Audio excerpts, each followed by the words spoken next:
नमस्कार, नवशक्ती यूट्यूब पेजला तुम्हा सर्वांचं स्वागत। सध्या जोरदार चर्चा एका विषयाची आज सकाळपासूनच आहे, ती म्हणजे उद्धव ठाकरे राज ठाकरेंच्या भेटीसाठी शिवतीर्थावर गेलेत। अर्थात ही भेट कशासाठी होती हे गुलदस्त्यात जरी असलं तरी आगामी निवडणुकांसंदर्भात ते भेटायलाच गेले असतील याबाबत चर्चा सुरू आहे। आणि माझ्यासोबत याबाबत चर्चा करण्यासाठी रवी किरण सर आहेत।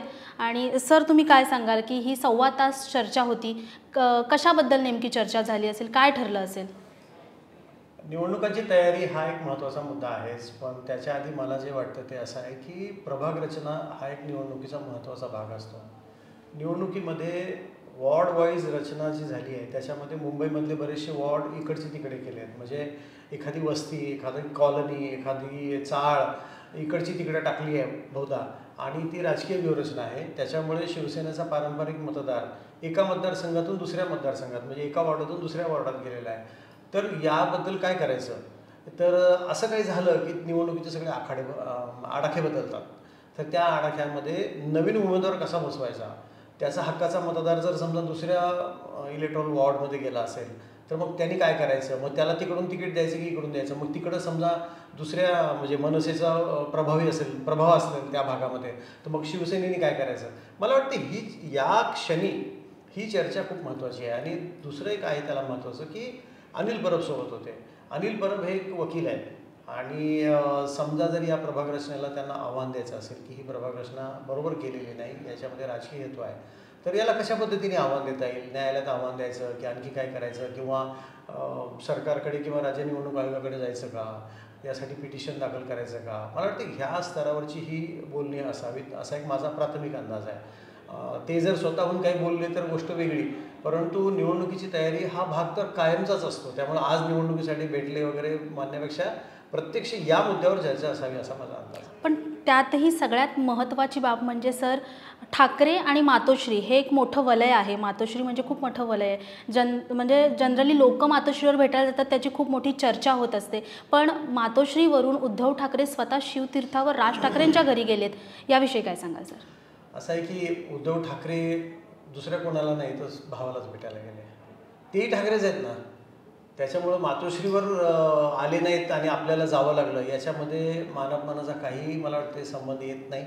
उद्धव ठाकरेंच्या समोर राज ठाकरे हे सुद्धा खंबीरपणे उभे राहिले। ठीक आहे, त्यांना निवडणुकीत कमी यश मिळालं, पण लोकप्रियतेच्या बाबतीत राज ठाकरे पण कमी नाहीत, त्यांच्या सभांना होणारी गर्दी कमी नाही, तेच जाऊ द्या, पण त्यांच्या प्रत्येक विधानाची चर्चा महाराष्ट्रभर कायम होत राहते, हेही महत्त्वाचा भाग आहे। तर ज्यावेळी उद्धव ठाकरेंना असं वाटतं की दोघांनी एकत्र आलं पाहिजे, मनसे आणि शिवसेनेने हातात हात घातला पाहिजे, तर अशा वेळेला मातोश्रीवरून जर उद्धव ठाकरे शिवतीर्थावर जात असतील तर त्याच्यात मला फार काही मोठा संदर्भ आहे असं वाटत नाही, कारण ठाकरेंकडे गेले एवढंच। सर, पण यातही महत्त्वाची गोष्ट म्हणजे अवघ्या काही दिवसांमध्ये दसरा मेळावा येतोय आणि चर्चा अशी आहे की ह्या दसरा मेळाव्यात म्हणजे ठाकरेंच्या दसरा मेळाव्यामध्ये स्वतः राज ठाकरेही उपस्थित राहू शकतात आणि तिथून खूप मोठी घोषणा होऊ शकते, ज्याची संपूर्ण महाराष्ट्र वाट बघतो। याविषयी काय बोलाल?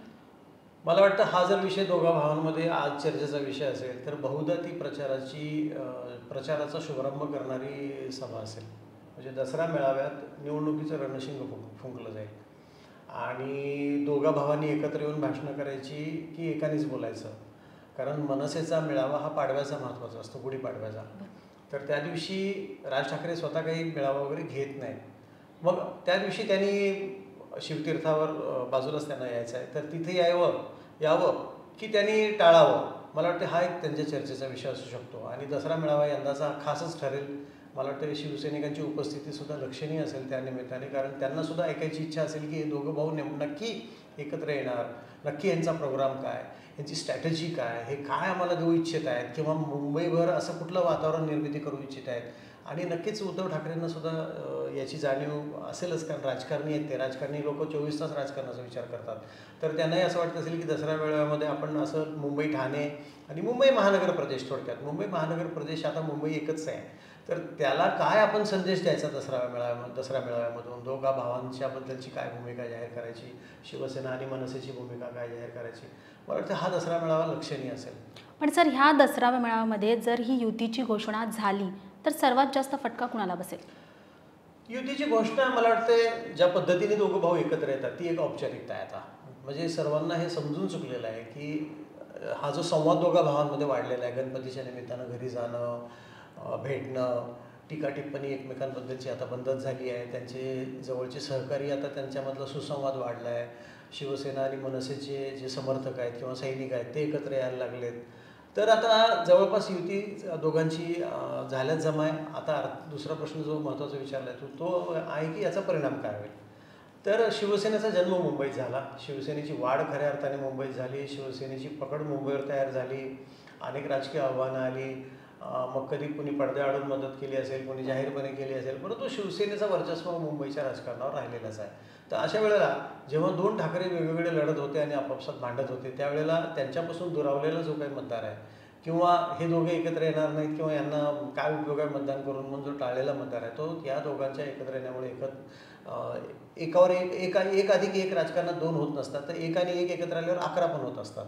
तर एकीचं बळ दिसल्यामुळं साहजिकच समोर महायुतीला मोठं आव्हान आहे आणि महायुतीचे नेते भलेही काही म्हणत असले तरी दोन ठाकरे एकत्र येण्यामुळे मुंबईमध्ये फरक पडणारच, ठाण्यामध्येही फरक पडू शकतो. कारण तो वेगळ्या पद्धतीने बांधलेला मतदार आहे, कोकणातला मूळचा रहिवासी मतदार आहे, बाळासाहेब ठाकरे यांच्या विचाराने प्रभावित झालेला मतदार आहे. तो या दोघा भावांच्या येण्यामुळे जर सुखावत असेल तर निश्चित महायुतीपुढे समोर मोठं आव्हान उभं राहणार आहे. तर आगामी काळात काय घडतंय त्याच्यावर बरंच बोलण्याचं. सर, असंही म्हटलं जाते की विधानसभा आणि लोकसभा निवडणुकींच्या नंतर दोन्ही ठाकरेंसाठी ही त्यांच्या अस्तित्वाची लढाई आहे. कारण येणारी त्यांची पिढी ही त्यांच्या अस्तित्वावरून पुढे त्यांचं भविष्य ठरणार आहे. काय याविषयी काय वाटतं की यात ते खरे ठरतील का, पुढे येऊ शकतील का? राजकीय आव्हान तर दोघांपुढे आहेच. मागच्या विधानसभा निवडणुकीमध्ये राज ठाकरेंना साधारणपणे 1.8% वगैरे मतं मिळाली आहेत. त्यामुळे त्यांच्या पक्षासमोर अस्तित्वाचं मोठं प्रश्नचिन्ह आहे. त्यांचा पक्ष, रजिस्ट्रेशन, त्याचं नोंदणी आणि त्यांचं चिन्ह हे किती टक्के मतं मिळवतात त्याच्यावर आहे. त्यांना त्यांची मतांची टक्केवारी वाढवायची आहे. शिवसेना उद्धव बाळासाहेब ठाकरे पक्षापुढं मोठं चिन्ह म्हणजे प्रश्न आहे, कारण त्यांच्यासमोर महायुतीचं कडवं आव्हान आहे आणि महायुतीचं प्रमुख लक्ष ते आहे. त्यांच्यावर सातत्याने टीका होत असते, म्हणजे रोज टीका होत असते. तर अशा वेळेला त्यांना पण दाखवून द्यायचं आहे. आणि या दोघा भावांपुढं सगळ्यात महत्त्वाचा प्रश्न आहे की आता जर आपण एकत्र नाही आलो किंवा आता जर ठाकरेंनी मुंबईमध्ये जर आपलं अस्तित्व नाही दाखवून दिलं तर भविष्यामध्ये फार मोठा प्रश्न उभा राहील दोघा भावांपुढे. आणि राजकीय स्वतःचं स्थान कमी करून घेणं हे कुठल्याही नेत्याला किंवा त्याच्या पक्षाला परवडत नाही. मग ते पुढचं भवितव्य अंधारात जातं. तर अशा वेळेला हे ओळखून ते पावलं टाकतायत असं दिसतंय. आणि त्याच्यामुळे येत्या निवडणुकीत ते कसे लढतायत आणि कसं स्वतःचं अस्तित्व दाखवून देतात. ठाकरे ब्रँड वगैरे चर्चा होत असते. मग तो ठाकरे ब्रँड मुंबईत कसा दिसून येतो, महानगर प्रदेशामधल्या इतर महानगरपालिकांमध्ये, म्हणजे जसं ठाणे आहे महत्त्वाची, कल्याण डोंबिवली आहे. कल्याण डोंबिवलीमध्ये मनसेचं चांगलं स्थान आहे, त्यांचे आमदार पण निवडून आलेले आहेत तिथे याच्या आधी.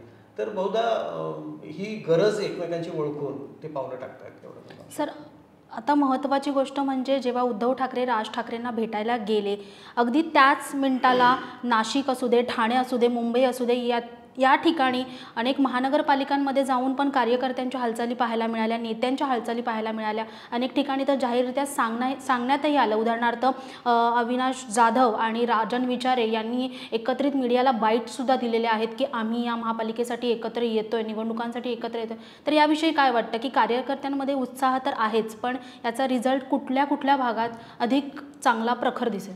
कार्यकर्ता हाच महत्त्वाचा मुद्दा आहे. हा खरा वरवर दिसतो तेवढा सोपा पण नाही. याचं कारण मी सांगतो. कार्यकर्ते सुखावलेत ही गोष्ट वेगळी. प्रत्येकाला वाटते की दोघे भाऊ एकत्र आल्यामुळे आम्हाला मतं मिळतील, आमच्या पक्षाचं बलं होईल, आमचंही राजकीय भवितव्य जे आहे थोडंफार हे होईल. पण याच्यात एक दुसरी चिंतेची बाब त्यांच्या मनामध्ये असू शकते जी ती जाहीरपणे बोलत नाही. ती म्हणजे त्या मतदारसंघामध्ये तिकीट कोणाला मिळणार. असेही काही मतदारसंघ आहेत की जिथे मनसे आणि शिवसेना बरोबर येत आहेत. काही कारणामुळे शिवसेनेला थोडीशी अधिक मतं मिळाली, त्यांचा उमेदवार निवडून आला. 2017 साली राज ठाकरेंचे पण काही नगरसेवक निवडून आले होते. तिथेही प्रश्न उभा राहील. मग शिवसेनेचे लोक म्हणतील की अरे इथे तर मनसेचा उमेदवार निवडून आला होता, मग आपलं भवितव्य काय. तर ही नाराजी घालवणं, त्या उमेदवारांना बळ देणं, समजा दुसऱ्याच भलत्याच व्यक्तीला तिकीट दिलं गेलं तर त्याच्यासाठी त्यांनी प्रयत्न करणं, अगदी मनातून त्यांनी मेहनत घेणं, कष्ट घेणं आणि दोन्ही पक्षाच्या भल्यासाठी काम करणं ही बाब दिसते तेवढी सोपी नाही. त्या सर्वांना एकत्रित बसवावं लागतं, त्यांचं मनोमिलन घडवावं लागतं. कुणालाही तिकीट मिळालं तर तुम्ही दोन्ही सेनेसाठी लढताय याची भावना निर्माण करावी लागते. राजकीय पक्षामध्ये ह्या सगळ्या पडद्याआडच्या गोष्टी आहेत. साधारणपणे अशा गोष्टींची चर्चा नेते कार्यकर्ते समोर करत नाहीत, मीडियाच्या समोर तर कधीच करत नाहीत, कारण ती चांगली म्हणजे त्यांना ते चांगलं लक्षण वाटत नाही, कारण मग तो निगेटिव्ह पॉईंट वाटतो. तर हा एक मुद्दा आहे. पण सगळ्यात महत्त्वाची बाब काय याच्यावर की भविष्यामध्ये शिवसेना आणि मनसे यांचं राजकीय स्थान मुंबई आणि आजूबाजूच्या परिसरात बळकट होते, ह्या भावनेखाली ते सगळे काम करतात. पण सर, यातही एक महत्त्वाचा मुद्दा, काही दिवसांपूर्वी म्हणजे अगदी गणपतीमध्येच जरांगेंनी मुंबईत येऊन ज्या पद्धतीने देवाभाऊंना, म्हणजे जे देवाभाऊंचे आपण बॅनर सगळीकडे बघतोय, देवेंद्र फडणवीसांना ज्या पद्धतीने एक वेटेज दिलेला आहे किंवा ते त्यांचं स्थान वाढवून देण्यासाठी एक पुढाकार दाखवलेला आहे, याच्यामध्ये आता ह्या दोन्ही भाऊंनी एकत्र येणं ह्याच्यात काही इफेक्ट्स होऊ शकतात का? विधानसभा निवडणूक वेगळी, लोकसभा निवडणूक वेगळी आणि मुंबई महानगरपालिका वेगळी. मुंबई महानगरपालिकेच्या या आधीच्या निवडणुकीमध्ये महाराष्ट्रभर चमकत असलेले अनेक नेते होते. म्हणजे उदाहरणार्थ आपण शरद पवार, वसंतदादा पाटील वगैरे बघूया. त्यांचा करिश्मा मुंबईत फारसा चालला असं कधी दिसलं नाही. जेव्हा महापालिकेची निवडणूक येते ना, तेव्हा सगळे फॅक्टर बाजूला पडतात आणि मुंबईमध्ये एक वेगळंच वातावरण तयार होतं. त्यामुळं अशी कुठलीही कॅम्पेन, प्रतिस्पर्धी पक्षाच्या म्हणजे नेत्यांसाठी झालेली कॅम्पेन ही फार प्रभावी ठरेल अशातला भाग नाही. मुद्दा एक मात्र महत्त्वाचा आहे याच्यामध्ये, जसं देवाभाऊचा उल्लेख तो केला की मुंबईमध्ये भाजपाने 2017मध्ये दाखवून दिलं की आमचं पण काहीतरी स्थान आहे. त्यांनी 80पेक्षा जास्त जागा मिळवल्या, पण काही जागा मिळवल्या अधिक शिवसेनेने मिळवल्या आणि त्यावेळी युती तोडणं परवडत नव्हतं, कारण ते सत्तेत सहभागी होते महाराष्ट्राच्या त्यावेळी 2017ला. त्याच्यामुळे त्यावेळी घोषणा नाही झाली. भाजपाने फक्त दुय्यम भूमिका घेत सांगितलं की महापौरपद मिळू द्या शिवसेनेला, आम्ही पहारेकऱ्याच्या भूमिकेत जातो, म्हणून हा शब्द वापरून ते बाजूला बसले, सत्तेत आले नाहीत. तर त्यामुळे भाजपला कमी लेखून चालणार नाही. भाजपला मानणारा मतदार आहे, त्यांच्याकडे प्रचंड ताकदवान यंत्रणा आहे, सर्व प्रकारची रसद आहे त्यांच्याकडे. तर अशा वेळेला देवेंद्र फडणवीस यांचं स्थान मजबूत करणं, त्यांना इन्फ्रास्ट्रक्चर मुंबईमधलं डेव्हलप करण्याचं क्रेडिट अधिकाधिक देऊन मुंबईकरांचं आयुष्य सुखकर करण्यासाठी भाजपने आणि देवेंद्र फडणवीस यांनी काय प्रयत्न केलेत आणि काय करतायत हे प्रोजेक्ट करणं भाजपची अपरिहार्यता आहे, ती त्यांची गरज आहे आणि तिथे केल्याशिवाय राहणारच नाही. हे एवढं आव्हान असताना सुद्धा, कारण 2017ला पण होतंच, तरीसुद्धा शिवसेना कमी पडली नाही. खरं तर सत्तेमधला मोठा भाऊ किंवा मुख्यमंत्री देवेंद्र फडणवीस होते, तेव्हा शिवसेनेचं स्थान कमी व्हायला हवं होतं, कारण तेव्हा तर स्वतंत्र लढले होते. तरीसुद्धा शिवसेना स्वतःच्या बळावर त्यावेळी जागा निवडून आणल्या, महापौर बसवला. त्यावरून शिवसेनानी ही लढाई तुल्यबळ होणार आणि मनसे त्यांना सोबत आल्यामुळे ठाकरे बंधूंचं थोडंसं पारडं जड होणार, हे चित्र आहे. सर, खूप खूप धन्यवाद. अशा पद्धतीने आपण बघितलं की उद्धव ठाकरे आणि राज ठाकरे एकत्र आल्याच्या नंतर नक्कीच आगामी निवडणुका ह्या चांगल्या चुरशीच्या असणार आहेत आणि नक्कीच रंजकसुद्धा असणार आहेत. आपण नवशक्ती यूट्यूब पेजला असेच फॉलो करा आणि लाईक, शेअर आणि सबस्क्राईब करायला विसरू नका. धन्यवाद.